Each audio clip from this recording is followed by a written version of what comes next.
हिमाचल प्रदेश में आज चुनाव प्रचार खत्म हो चुके हैं। 9 तारीख को वहां मतदान है। 9 तारीख इसलिए भी खास है क्योंकि 9 तारीख के दिन नोटबंदी लागू हुई थी। मोदी जी की सरकार ने अगर सबसे बड़ा कोई निर्णय लिया था देश की उन्नति के लिए, देश को आगे लाने के लिए, वो नोटबंदी था। बहरहाल हम नोटबंदी पे आज बात नहीं करेंगे। हम बात कर रहे हैं हिमाचल में जो चुनाव प्रचार आज खत्म हो गए हैं, उस चुनाव प्रचार खत्म होने के बाद जो 9 को मतदान है वहां पे, इस बीच में जो जनता है उसका मन किस तरफ है, कांग्रेस की तरफ है या भाजपा की तरफ है, और जो चुनाव प्रचार हुआ है वो किस हिसाब से हुआ है, इस मुद्दे पे बात करने के लिए मेरे संग सुधांशु द्विवेदी जी हैं। सुधांशु जी, आपका सबसे पहले तो स्वागत है न्यूज व्यूज 360 में। मैं आपसे सबसे पहले सुधांशु जी ये पूछना चाहूंगा कि ये चुनाव जो इस बार हो रहा है, आपको क्या लगता है किस करवट बैठेंगे? क्या जैसा वहां चला आता है कि एक बार भाजपा, एक बार कांग्रेस, एक बार भाजपा, एक बार कांग्रेस, उसी हिसाब से चलेंगे? अगर उस हिसाब से चलना है तो भाजपा की सरकार आनी है, आपको क्या लगता है? अब देखिए, वो तो ऐसा है कि ये तो सब कुछ 18 दिसंबर को जिस दिन वोटों की गिनती होगी उसी दिन सब कुछ डिसाइड हो पाएगा, क्योंकि उस दिन चुनाव नतीजे घोषित होंगे और चुनावी नतीजे किसके पक्ष में जाएंगे ये तो मतदाताओं के राजनीतिक प्रतिशत, मतलब उनके वोट पर निर्भर करेगा कि उन्होंने मतदान किसके पक्ष में किया है। वह निश्चित तौर पे जो मुकाबला है वो राज्य में सत्ताधारी कांग्रेस और मुख्य विपक्षी पार्टी भारतीय जनता पार्टी के बीच में है।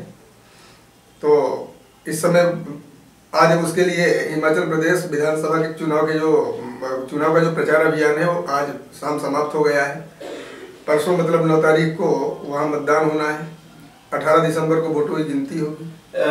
पूरे चुनाव प्रचार में मोदी जी ने एक चीज पर बहुत मतलब फोकस किया है। उनका कहना है कि इस बार उनका किसी के साथ मुकाबला तो है ही नहीं, क्योंकि कांग्रेस पहले ही आउट हो चुकी है। आपका इस बारे में क्या कहना है? मोदी जी अपने हर रैली में, अपने भाषण में इस चीज को जोड़ते थे कि मुझे समझ में ही नहीं आ रहा है इस बार मेरा मुकाबला किसके साथ है। ऐसा कुछ है कि आपको लग रहा है? इस तरह की भ्रामक बयानबाजियों से कोई राजनीतिक क्रांति नहीं हुआ करती। वीरभद्र सिंह जो कांग्रेस के नेता हैं और हिमाचल प्रदेश के निवर्तमान मुख्यमंत्री हैं, वो बहुत ही काबिल, बहुत ही सक्षम और बहुत ही अनुभवी, बहुत ही योग्य नेता हैं। और कांग्रेस उपाध्यक्ष राहुल गांधी तो हिमाचल प्रदेश में चुनाव अभियान के दौरान ही कह चुके हैं कि अगर कांग्रेस राज्य में फिर से सत्ता में आती है तो वीरभद्र सिंह ही राज्य के अगले मुख्यमंत्री होंगे। तो मुझे लगता है कि भारतीय जनता पार्टी के मुकाबले में वीरभद्र सिंह जैसा सशक्त चेहरा कांग्रेस के पास होने के चलते मोदी और भारतीय जनता पार्टी के दूसरे राजनेता उनमें इतनी राजनीतिक बौखलाहट बढ़ी हुई है और वो बोल रहे हैं कि हमारा कोई मुकाबला। लेकिन आप कह रहे हैं कि राहुल गांधी ने बोला है कि वीरभद्र सिंह ही यहाँ पे सीएम बनेंगे, लेकिन राहुल ने तो इस बार यहाँ पे बहुत कम प्रचार किया है। वो ज्यादा से ज्यादा समय गुजरात में ही दी, जबकि गुजरात के अभी वोटों में मतलब इलेक्शन में बहुत टाइम था, उन्हें ज्यादा समय हिमाचल में देना चाहिए था।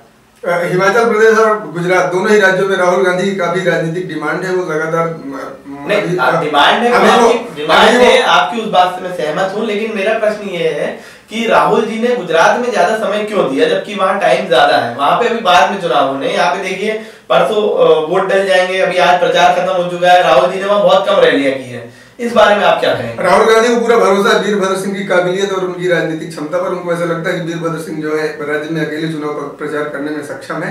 साथ में हिमाचल प्रदेश के जो दूसरे काबिल और कद्दावर कांग्रेस नेता है वो भी काफी समन्वय के साथ, वीरभद्र सिंह के साथ उनका काफी राजनीतिक समन्वय है। वो भी पूरे जोशो खरोश से चुनाव प्रचार अभियान में लगे रहे हैं और मुझे लगता है कि जो चुनावी नतीजे होंगे वो उनकी अपेक्षाओं के अनुरूप होंगे, ऐसा उनका मानना होगा। लेकिन अगर देखा जाए तो ये चुनाव जो है हिमाचल के, वो इसलिए भी खास है क्योंकि मेरे ख्याल से भाजपा की सरकार आने के बाद और मोदी के प्रधानमंत्री बनने के बाद ये पहला चुनाव हो रहा है जिसमें भाजपा ने अपना सीएम कैंडिडेट घोषित कर दिया है।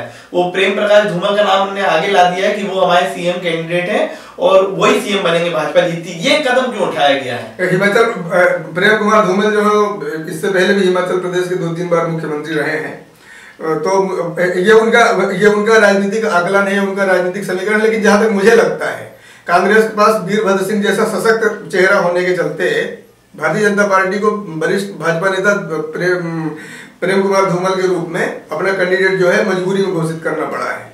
सिंपल सा आपसे आंसर चाहेंगे, भाजपा कांग्रेस में कौन जीत रहा है अभी तक जो प्रचार हो उसके आधार पे? नहीं, मुझे तो अभी तक जैसा वीरभद्र सिंह के अंदर जैसा जो राजनीतिक कॉन्फिडेंस है, जैसा उनकी अभिव्यक्ति सामने आ रही है, जैसा उन्होंने चुनाव प्रचार अभियान के दौरान, जैसा उन्होंने अपने भाषणों में कहा, उन्होंने जैसे अभी एक दिन उनका स्टेटमेंट आया था कि भारतीय जनता पार्टी ने हारती हुई बाजी में प्रेम कुमार धूमल को अपना मोहरा बनाया है। तो उनके हाव भाव और उनकी राजनीतिक अभिव्यक्तियों से ऐसा लगता है कि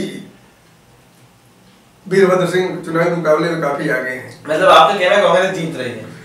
ऐसा हो सकता है कि पिछली परंपराओं का, जैसे भारतीय जनता पार्टी, फिर एक बार कांग्रेस, फिर एक बार भारतीय जनता पार्टी, फिर एक बार कांग्रेस। सीएम कैंडिडेट भी सीएम भी दो ही रहते हैं, या धूमल हाँ या वीरभद्र सिंह। जैसे जैसे भारतीय जनता पार्टी के मतलब एक विशेष खेमे द्वारा कुछ नेताओं, कुछ कार्यकर्ताओं द्वारा अभी जैसे बीच में ऐसा प्रचारित किया जाता रहा कि केंद्रीय मंत्री जेपी नड्डा, जगत प्रकाश नड्डा जो है वो सीएम पद के कैंडिडेट हो सकते हैं हिमाचल में, लेकिन अंत में उनको हिमाचल प्रदेश के मुख्यमंत्री पद के उम्मीदवार के रूप में किसको सीएम कैंडिडेट घोषित करना पड़ा?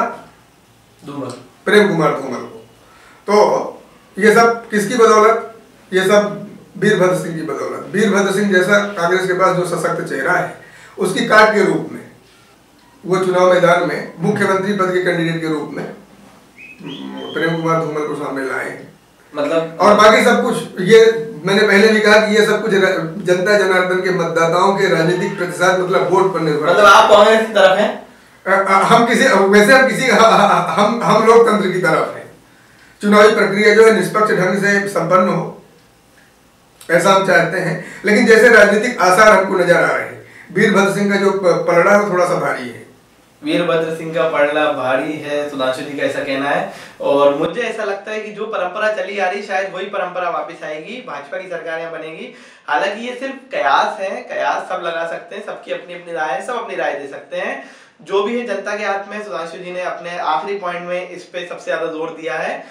परसों यानी 9 तारीख को वहां पे चुनाव का मतदान है और 18 दिसंबर को वहां रिजल्ट आने। 18 दिसंबर को हमें पता चल जाएगा हिमाचल कौन जीता है। लेकिन जो वहां प्रचार हुआ है वो बहुत अलग स्टाइल में हुआ इस बार। राहुल गांधी ने बहुत कम टाइम दिया, लेकिन प्रधानमंत्री मोदी जी ने वहां पे खूब रैलियां करी और भाजपा को उम्मीद है कि वो अपनी सरकार बनाएगी। आप देख रहे थे newsviews360.com। धन्यवाद।